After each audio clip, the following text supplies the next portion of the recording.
Ce que vous êtes en train de regarder, c'est un poisson en train de finir Pokémon Saphir. Ce poisson, il va terminer Pokémon Saphir après 5 mois de travail à tryhard 21 heures par jour pour un total de 3200 heures de gameplay. Vous aussi vous demandez comment on est arrivé là? Alors laissez-moi vous raconter l'histoire de Maurice et de son maître.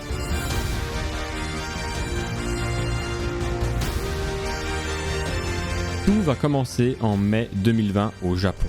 Nous sommes en plein dans le confinement lié à la crise du Covid-19 au Japon. Et cet homme que vous voyez ici décide d'ouvrir une chaîne YouTube pour aider les gens à se divertir durant le confinement. Et vous le savez, on a tous fait des trucs plus ou moins bizarres durant le confinement. Il y a ce gars par exemple qui a couru un marathon sur son balcon en faisant des allers-retours. Mais ici, ça va être un autre délire. Parce que cet homme décide de construire un système de jeu pour qu'un poisson puisse jouer à Pokémon. Pokémon Saphir, c'est un jeu qui se joue sur Game Boy Advance, mais on peut aussi très bien y jouer sur un Game Boy Player. Le Game Boy Player, c'est une extension à placer sous votre GameCube pour jouer à des jeux Game Boy directement sur grand écran, ce qui est largement plus facile à enregistrer pour diffuser sa run en direct que de filmer son petit écran de Game Boy avec une vieille webcam. Du coup, on a le visuel du jeu, ça c'est bien, mais maintenant il faut construire les commandes parce que vous le savez peut-être, mais un poisson, ça n'a pas de main. Du coup, il va reproduire une manette de GameCube et relier chaque touche à une map de boutons qu'il va coller à l'arrière de l'aquarium. Il va traquer le poisson en utilisant le contraste de couleurs pour définir les contours et un centre. Et c'est parti, notre poisson est traqué, les touches sont définies sur la map, on est prêt à jouer à Pokémon. Cela fait maintenant un mois que le projet est lancé et le 8 juin 2020, Maurice rentre pour la première fois dans l'univers de Pokémon.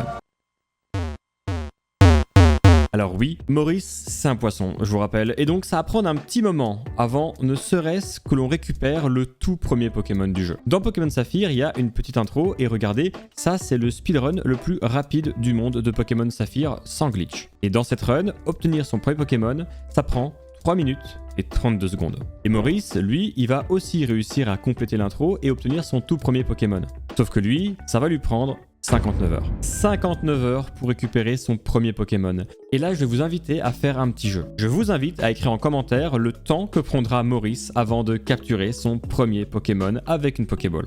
Alors ce jeu, il va permettre deux choses. Premièrement, faire grimper les stats de la vidéo pour récupérer un maximum de YouTube Money, mais surtout en fait me rassurer sur le fait que je ne suis pas le seul qui était complètement à côté de la plaque concernant le temps qu'allait prendre cette run. Faites pause avant de mettre votre commentaire parce que là, on va faire une petite avance rapide vers la suite de la run et le prochain événement marquant. Et directement, pour tous ceux qui ont cru que la première capture allait arriver dans les 200 premières heures, je suis désolé pour vous, mais nous sommes à la 206e heure de la run, et au bout d'un grand nombre de combats contre des Pokémon sauvages rencontrés dans les hautes herbes de la première route du jeu, Maurice parvient à faire évoluer son Poussifeu.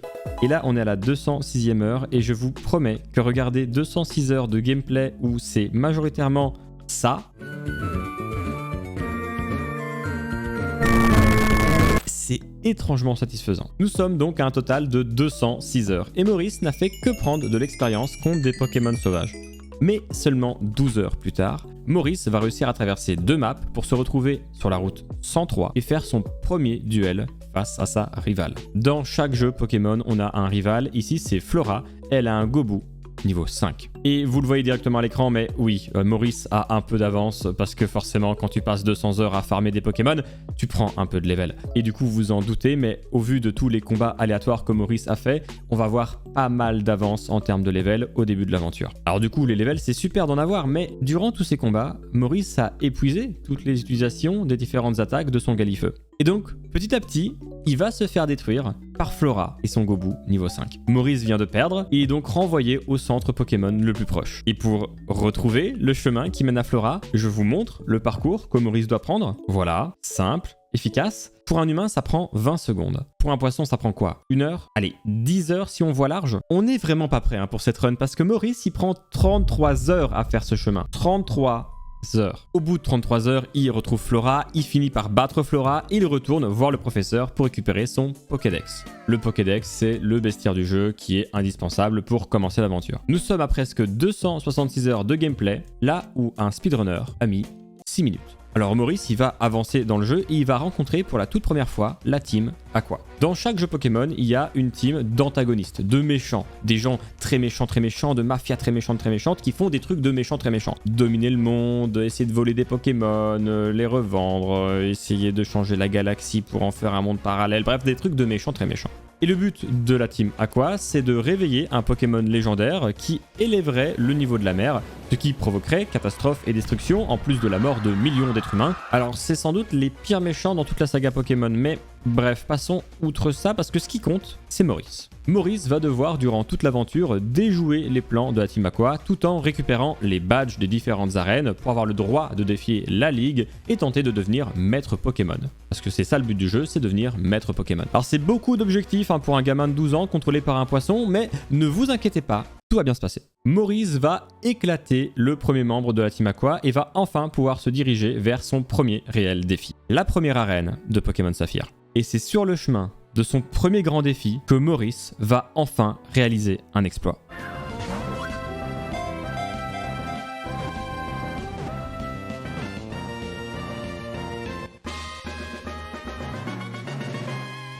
Au bout de 328 heures de jeu, Maurice va attraper son premier Pokémon, un Zigzaton de niveau 4.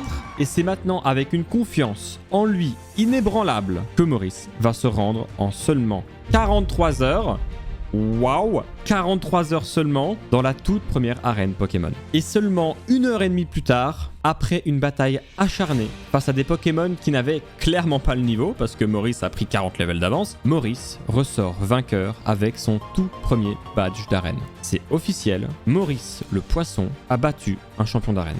Et là, pour le mental de Maurice, ça va tout changer, parce que seulement 2 heures plus tard, il capture un troisième Pokémon. Maurice, il est plus confiant que jamais. Il sait de quoi il est capable. Alors bien sûr que non, parce que Maurice, c'est un poisson, mais on arrive à un moment hyper délicat dans le jeu qui va prendre énormément de temps. Une fois le badge de la première arène récupéré, vous devez vous rendre chez un vieux qui court autour d'une table, lui parler et accepter qu'il vous emmène plus loin sur la map avec son bateau. Et vous savez déjà à quel point c'est dur pour Maurice de parler à un PNJ qui ne bouge pas. Alors maintenant, imaginez le temps qu'il va prendre pour réussir à intercepter un PNJ qui court à toute vitesse, mais en plus de ça, qui demande une confirmation d'un choix dans un dialogue. Parce que encore faut-il que Maurice soit capable de valider la bonne option. Parler à ce PNJ va nous prendre 59 heures. Mais au bout de 59 heures, Maurice va être tout bonnement incapable de valider la bonne option. Et c'est pourquoi c'est pas lui qui va la valider, mais c'est lui. Son nom, c'est Pogno. Et c'est l'occasion pour moi de vous parler des autres poissons. Parce que oui, bien que cette aventure ait commencé uniquement avec Maurice, au fil des heures, le propriétaire de Maurice a trouvé intéressant de faire des rotations de poissons pour permettre aux poissons de se reposer. C'est ainsi que 3 nouveaux poissons vont rejoindre l'équipe de Maurice. Mou,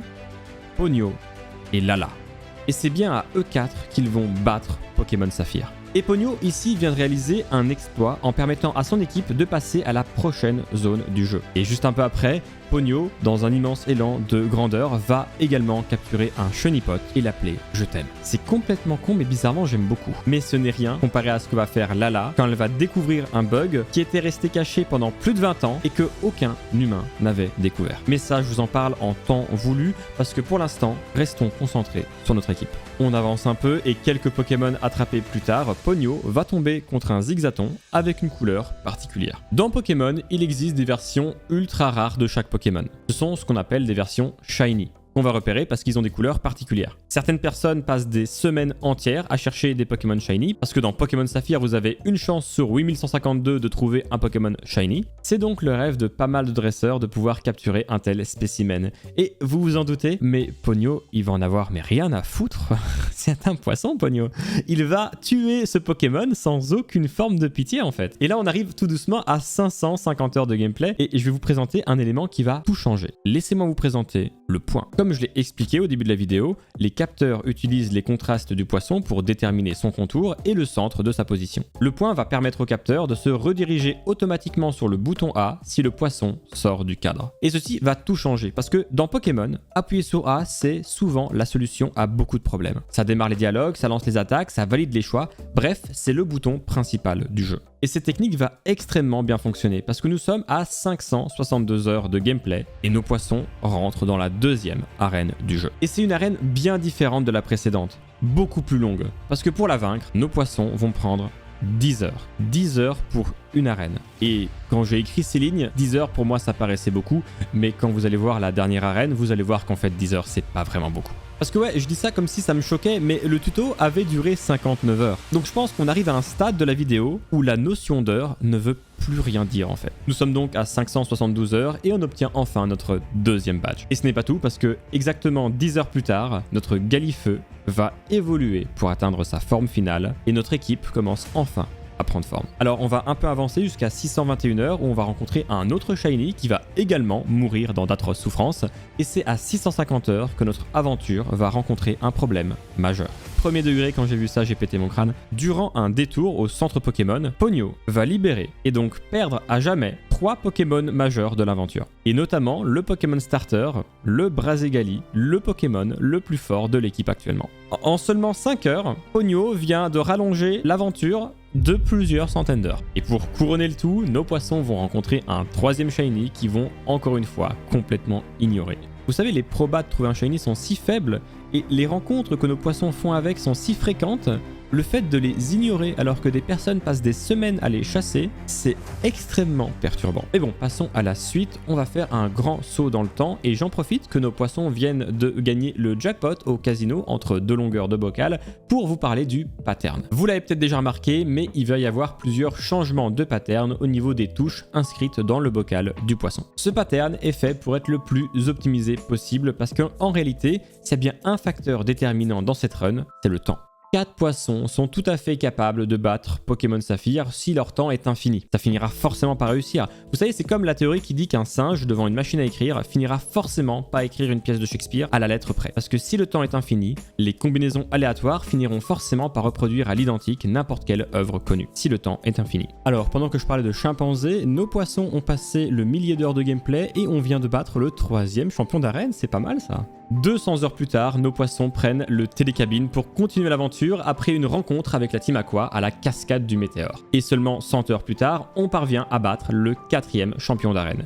Ce qui fait que nous sommes à la moitié des badges obtenables pour accéder à la ligue. Et là, on va commencer à enchaîner les arènes. À Clémentéville, on va battre le champion d'arène, qui est également le père du héros, et on récupère le 5e badge en seulement 300 heures. Et seulement 250 heures plus tard, en approchant des 1800 heures, on obtient le 6e badge. Et on arrive à un moment capital dans le jeu. Nous arrivons au stade où on va pouvoir récupérer la Master Ball. Une Pokéball qui a un taux de réussite de capture de 100%, et qu'on réserve généralement pour attraper le Pokémon légendaire du jeu, celui qui est sur la boîte. Mais vous le savez, ce sont des poissons, et ils en ont rien à foutre du Pokémon qu'il y a sur la boîte. Et ils vont utiliser leur Master Ball sur un Goélis, niveau 24. Plus le fait que depuis le début de l'aventure, ils décapitent les Shiny à l'appel, je peux vous dire que, en tant que joueur de Pokémon, je le vis un peu mal. Nous sommes déjà à 2000 heures de gameplay, il est déjà temps d'aller chercher le 7e et avant-dernier badge de cette aventure. Mais ça va pas se faire d'un coup, parce que nos Pokémon, après chaque combat, sont extrêmement épuisés, et donc ils vont perdre une fois avant de réapparaître au centre Pokémon. Et vous en doutez, mais en fait, ça arrive extrêmement souvent qu'ils perdent et réapparaissent au centre Pokémon. Mais là, en fait, si je vous en parle, c'est parce que entre l'essai numéro 1 et l'essai numéro 2, ils vont faire une capture qui va changer la run. Cette petite boule d'amour toute mignonne, c'est un Obali, un Pokémon qui, une fois évolué, se transforme en Kaimorse, un Pokémon qui fait très mal. Et nos poissons, ils vont avoir l'intelligence de le capturer. On avance un peu et après 116 heures d'arène avec des patterns de l'enfer, on va enfin battre Lévi et Tatia et obtenir le 7e badge d'arène. Et seulement une centaine d'heures plus tard, notre Obali va évoluer en Fogler. Et directement une quarantaine d'heures plus tard, notre Fogler évolue en Kaimorse. Nous sommes actuellement à 2300 heures de gameplay et vous vous souvenez quand j'ai dit que Lala avait découvert un bug qui était resté caché pendant plus de 20 ans? Eh bien, nous y sommes. Nos poissons doivent passer par cet endroit bloqué par d'énormes cailloux, des gros cailloux. Pour ce faire, il faut avoir un Pokémon dans son équipe qui dispose de la capacité force et une fois à côté d'un caillou, on appuie sur A et ça va bouger le caillou dans la direction opposée à la position de notre personnage. Et il se trouve que Lala va mettre les rochers dans une position très particulière avant de se reculer pour sortir les rochers de l'écran. Et en revenant, un rocher vient de disparaître. Mais mieux que ça, quand Lala va vouloir pousser un des rochers, Lala va faire apparaître un rocher de nulle part. Et là, le chat est très agité parce que Pokémon Saphir, ça fait 20 ans qu'il est sorti. Et le jeu a été monté, démonté, remonté dans tous les sens possibles. Parce qu'il y a une importante communauté de speedrunners qui effectuent des runs en exploitant des bugs. Et ces gens-là pensaient avoir fait le tour des bugs trouvables dans Pokémon Saphir. Mais non, un poisson a découvert un bug que des milliers d'êtres humains n'ont pas réussi à trouver au bout de 20 ans de recherche. Et bien sûr, le maître de Lala a voulu tester si le bug était reproductible. Et il est bel et bien reproductible. Ce bug est passé outre les équipes de dev et de test et outre 20 ans de centaines de milliers de joueurs acharnés. Lala est entré dans l'histoire de Pokémon ce jour-là. Et cela sera d'autant plus impactant pour la suite de son destin, qui lui, malheureusement, est un peu plus triste. Nos poissons vont se rendre à l'intérieur de la grotte, défier et vaincre le chef de la Team Aqua avant d'enfin pouvoir rencontrer Kyogre, le Pokémon légendaire de Pokémon Saphir. Vous savez, le Pokémon qu'on veut à tout prix attraper, celui qui est sur la boîte du jeu, celui qui nous a sûrement convaincus de prendre cette version par-dessus l'autre version qui était disponible. Le Pokémon pour qui on garde notre Master Ball, qu'on va pas gaspiller sur une putain de mouette, par exemple level 24. Eh bien, notre équipe de poissons, après avoir endommagé Kyogre, vont prendre la fuite et perdra jamais l'occasion de le capturer. Vraiment, c'est terrible tout ce qui se passe dans cette run, mais on n'a pas le temps de pleurer. Je vous rappelle qu'on est à 2440 heures de run et qu'on arrive à la toute dernière arène avant la Ligue Pokémon. Le principe de cette arène est tout bonnement terrifiant. C'est un pattern très précis parce que nos poissons doivent marcher sur toutes les cases de glace de chaque salle, mais ne peuvent pas retourner dessus sous peine de briser la glace et terminer dans la salle du dessous et recommencer depuis le début. Tout se joue au moindre déplacement. Et ça pose un assez grand problème quand les moindres déplacements sont contrôlés par des poissons qui ne savent toujours pas, au bout de 2400 heures, c'est quoi un Pokémon. Même pire que ça, c'est quoi une touche en fait? Ils en ont aucune idée. Alors du coup, on va calculer la probabilité que nos 4 poissons terminent le parcours en sachant qu'il y a entre 1 et 4 directions. En fonction de la position dans la salle, il y a un total de 75 cases, il y a parfois des obstacles et ça nous fait... Voilà notre pourcentage de réussite. Merde. Avec ce pourcentage, sur 1 million de tentatives, on aurait 6 réussites. Donc pour une seule réussite, il faudrait, normalement, 166 666 essais. Et si on commence à prendre en compte qu'entre chaque essai, il faut que le poisson revienne au point de départ sans sortir de l'arène, sinon il risque de faire le tour de la map avant de revenir, enfin bref, c'est un enfer. Et vous en doutez, mais un poisson ne vit pas assez longtemps pour faire autant d'essais. Mais au début, on va y croire. Mais au bout de 170 heures de galère, une mesure très spéciale va être prise. Le maître de Maurice, Pogno, Mou et Lala va à chaque échec repositionner nos poissons à l'endroit de leur échec. Ce qui fait qu'il va être obligé de regarder ses poissons jouer à Pokémon. Parce que depuis le début de la run, le mec il va au travail, il a une vie à côté, il reste pas H24 devant son PC à regarder des poissons. Il deviendrait fou. Et en plus de ça, ce serait complètement intenable. Mais du coup, pour cette arène, il va être obligé de regarder ses poissons rater en boucle pendant des centaines d'heures. Et c'est 150 heures plus tard qu'on va arriver à la fin de cette arène. On récupère le dernier badge et c'est presque la fin. Nous arrivons enfin au défi final. C'est maintenant qu'il faut s'accrocher. Nos Pokémon vont passer 500 heures à trouver le chemin vers la Ligue et vont en profiter pour farmer un maximum d'expérience. Nous sommes à 3000 heures de run et le défi est colossal. Durant la Ligue, ils enchaînent défaite sur défaite. Ça semble tout bonnement insurmontable. La Ligue Pokémon, c'est le défi ultime pour terminer l'aventure. Il faut battre les 4 membres du conseil et enchaîner avec le maître de la Ligue. 5 combats intenses avec aucune possibilité de retour au centre Pokémon pour soigner son équipe. Les seuls soins autorisés sont des consommables, ce qui représente un grand coût économique et surtout, au cas où on l'aurait oublié, ce sont des poissons. Donc ils ont aucune idée de ce que c'est une potion de soin. Donc on va oublier toute stratégie. Et ce manque de stratégie va coûter beaucoup de temps à nos poissons. Parce qu'ils ratent leur première tentative, ils ratent leur seconde, leur troisième, leur quatrième. Bref, vous avez compris, ils ratent une quinzaine de tentatives. Mais durant le 17e essai, on se retrouve une nouvelle fois au pied du mur. Au 4e membre du conseil, avec seulement un Pokémon en vie. Sauf que ce Pokémon, c'est Kaimos. Et aux commandes, c'est Lala. Et Lala, avec son unique Pokémon, va réaliser l'impensable.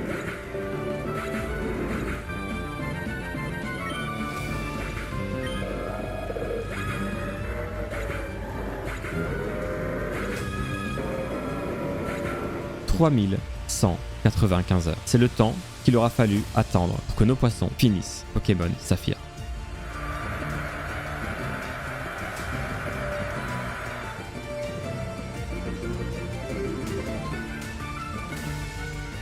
Le temps pour que Lala mette le coup final au maître de la ligue. Lala qui avait découvert un bug qui était resté caché pendant plus de 20 ans. Lala qui a vaincu le Conseil des 4 et a renversé le champion pour devenir maître Pokémon. Lala qui malheureusement décédera le 12 septembre 2022. C'est sur Twitter que le maître de Lala annoncera la triste nouvelle. La communauté est en deuil pour ce que beaucoup considéraient comme le poisson le plus impactant de cette incroyable aventure. Une aventure de presque 3200 heures. Une aventure qui a réussi à faire vibrer des centaines de milliers de personnes partout à travers le monde. Merci Maurice, Pogno, Mou et repose en paix. Lala.